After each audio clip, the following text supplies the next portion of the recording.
Wake up money time. Not all donations are tax deductible, and for those interested in fundraising, there are some important things you really need to know before you start collecting cash. Bob Martin, a certified public accountant, CPA to the stars. Oh, thank you. Here to offer his wisdom this morning. Thanks for coming in. We appreciate getting up early this morning. So people need to know what is tax deductible. So where do they start?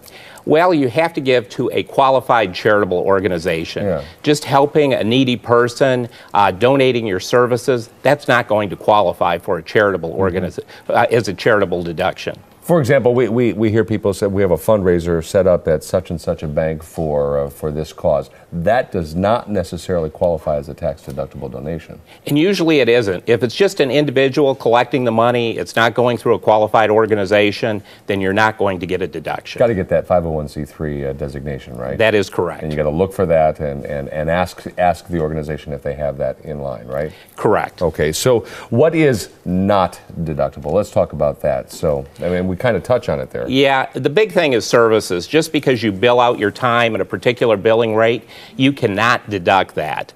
You can only deduct your out-of-pocket costs and things like mileage, things you give directly to a charitable organization. You should be able to deduct those. But again, it's only if it's in furtherance of what that organization does. And those pesky folks at the IRS, they like you to keep some sort of record so that you can prove that, that you've done all of this. So what should you be doing?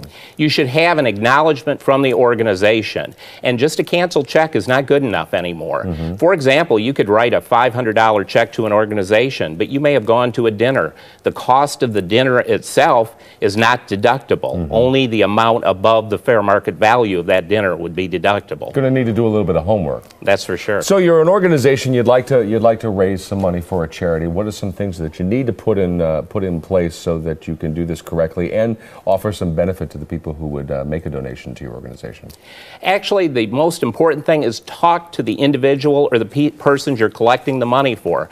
I've seen situations where people collect money for medical costs, and those may be covered by insurance already. The person who has them may have other needs. So you should talk to the individual first. You should work with an organization in that particular area. For example, if someone has cancer and they have medical costs, you might want to work with a cancer organization. If it has to do with law enforcement, firefighters, policemen, you might want to talk to a group like the 100 Club.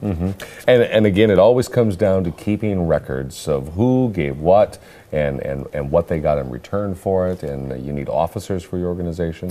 You should have a treasurer, you should have a bank account. You should, if you collect money, make sure you have envelopes where you record exactly who you got the money from, what the purpose was, and deposit it in a timely manner. There is great that can be done with charitable donations, but if you got to do it right to make sure that everybody gets the appropriate benefit. We are one of the most generous countries in the world. We're always out there to help people, but sometimes the money is misdirected, so you have to be very careful. CPA Bob Martin, we appreciate the wisdom this morning. Thank you very much. Thank you. And now go get a nap.